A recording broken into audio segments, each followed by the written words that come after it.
Welcome to the stories on Echoes of Revenge. Step into a world where love turns dangerous, revenge feels inevitable, and every story drags you deeper into the shadows of desire, betrayal, and the human heart. Let's begin today's story. The Country Club of Charleston's ballroom glowed with southern elegance, its crystal chandeliers casting warm light over 200 wedding guests celebrating my brother Michael's marriage to Victoria Hamilton, whose family's textile fortune had built half the historic mansions dotting the city's cobblestone streets. White magnolias and Spanish moss created the perfect backdrop for what Dad had declared the most important social event our family has ever hosted.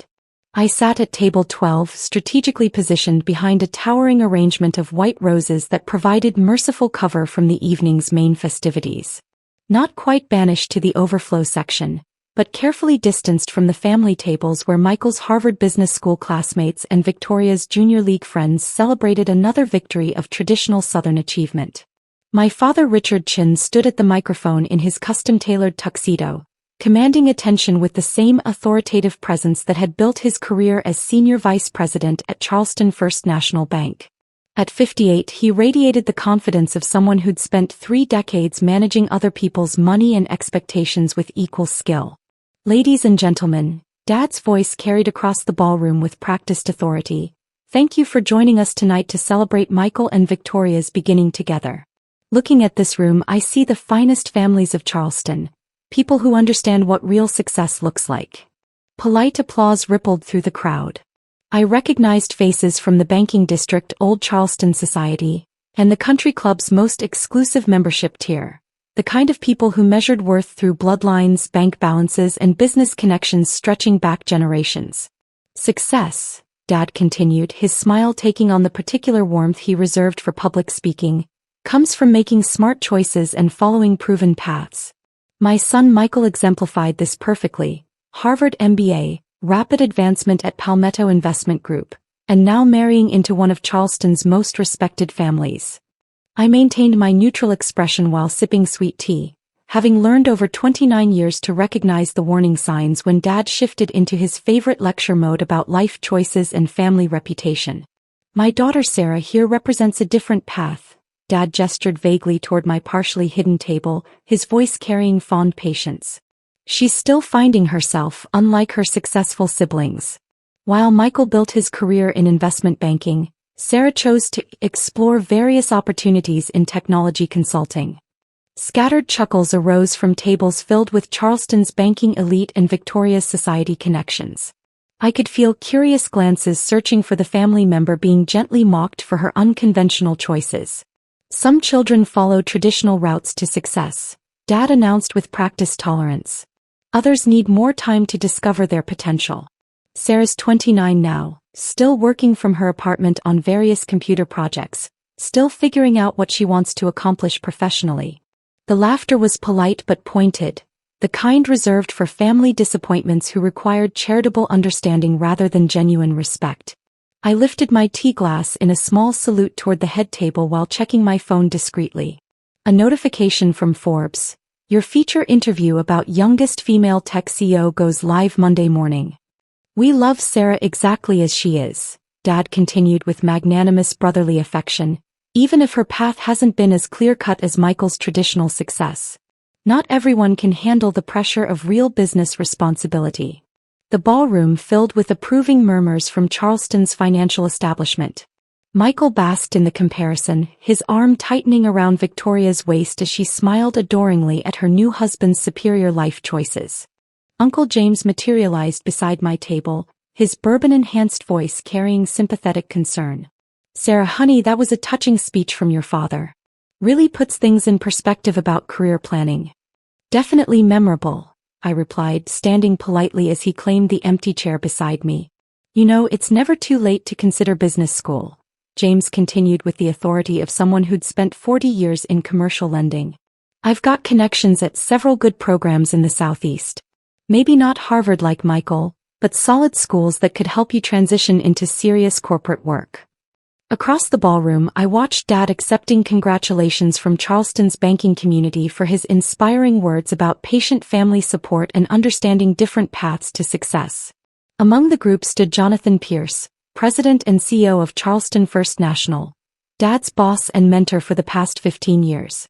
The technology thing is fine for experimenting, James explained earnestly, but eventually you need stability. Proper salary, benefits, advancement opportunities. Michael really has it figured out. Steady progression through investment banking, executive compensation, networking with established families. My phone buzzed with a text from my assistant. CEO succession announcement confirmed for Monday. Board documentation filed. All department heads notified of transition meeting. Speaking of established families, James lowered his voice conspiratorially. Have you met Mr. Pierce? Built Charleston First National into one of the Southeast's premier regional banks. He's been mentoring your father personally, positioning him for senior executive advancement. I observed Pierce across the room, noting his relaxed demeanor as he celebrated with his rising executive and the society connections that marriage into the Hamilton family would provide Dad's career. That's wonderful for Dad, I said sincerely. Exactly. Traditional banking success, proven leadership, community respect. Your father understands what real achievement looks like. James gestured toward the celebration. You could learn from his approach to building lasting professional relationships. My phone buzzed again.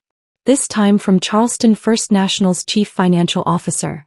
Acquisition documents finalized. Regulatory approval confirmed. Monday morning announcement prepared per your instructions.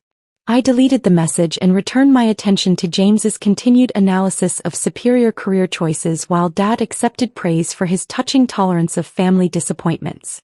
Monday morning would indeed demonstrate what real achievement looked like. In ways that would surprise everyone present. Monday morning arrived with Charleston's typical humid warmth, the kind of weather that made even corporate boardrooms feel stifling. I dressed carefully in my finest Chanel suit. A recent acquisition for occasions requiring serious executive presence rather than my usual startup casual attire. Charleston First National occupied a historic building on Broad Street, its antebellum architecture and mahogany fixtures projecting the traditional Southern authority that attracted old money families and established businesses. I'd been here several times over the past year, though always through discreet channels that kept my involvement invisible to Dad's colleagues. The executive conference room was filling when I arrived at 8:45 a.m. Board members, senior officers and regulatory representatives occupied leather chairs around the polished table. Dad sat near the middle, his expression confident but puzzled by the unusual Monday morning emergency session. Jonathan Pierce stood at the head of the table, his distinguished presence commanding immediate attention from Charleston's banking elite. Ladies and gentlemen, Pierce began with the authority of someone who'd built a regional bank into a billion-dollar institution. Thank you for this urgent meeting. We're here to discuss the ownership transition finalized over the weekend. Dad's confident expression flickered. As senior vice president, he was typically briefed on major corporate changes well before general announcements. The board has accepted an acquisition offer from Magnolia Financial Holdings, Pierce continued. Effective immediately, Charleston First National operates under new ownership with corresponding leadership changes. The room buzzed with whispered conversations. Dad leaned forward, his banking instincts shifting into crisis management mode. I'd like to introduce our new chairman and chief executive officer, Pierce said, gesturing toward the conference room entrance. Please welcome Sarah Chin. The silence that followed was absolute. I entered through the main doors, my movement drawing every eye in the room. Dad's face went completely white as recognition dawned. Several board members glanced between us, sensing family dynamics they couldn't immediately comprehend. Thank you, Jonathan. My voice carried easily across the room, the same quiet tone that had frustrated Dad for 29 years. Over the past 18 months, Magnolia Financial has been evaluating strategic opportunities in regional banking. Charleston First National represents an ideal platform for expansion throughout the Southeast. Dad's hands gripped his portfolio. Pierce nodded respectfully, his decades of experience helping him adapt to unexpected ownership transitions. Current organizational structure requires comprehensive review, I continued, opening my briefcase. Personnel decisions will be based on demonstrated performance and strategic value. I placed termination documents in front of each senior officer. Richard Chin, Your position as senior vice president is eliminated effective immediately. The unsuccessful daughter had just fired her successful father. Dad's banking career ended before Michael's honeymoon photos were developed. His termination became effective immediately, along with the elimination of his entire commercial lending department. The country club membership and society connections he'd cultivated disappeared when his professional standing evaporated overnight. Charleston's banking community buzzed with speculation about how Richard Chen's unsuccessful daughter had quietly built a financial empire while working from her apartment on computer projects. Michael's marriage to Victoria survived, though the Hamilton family's enthusiasm cooled considerably once they realized their new in-laws lacked the banking influence they'd expected from the relationship. Jonathan Pierce thrived under new ownership. His institutional knowledge and client relationships earned him a substantial retention package and expanded authority over regional operations. I kept Charleston First National as the cornerstone of Magnolia Financial's southeast expansion. The bank's revenue increased 38% in the first year under my leadership, primarily through technology integration and strategic partnerships that previous management had overlooked. Dad found work as a loan officer at a small community bank outside Columbia. The position paid 60% of his former salary but offered opportunities to rebuild without family complications. The Forbes interview ran Monday morning with the headline, 29-year-old CEO disrupts regional banking while family thinks she's still finding herself. Success looks different when you're actually successful. Traditional paths sometimes lead nowhere. Computer projects occasionally become banking empires.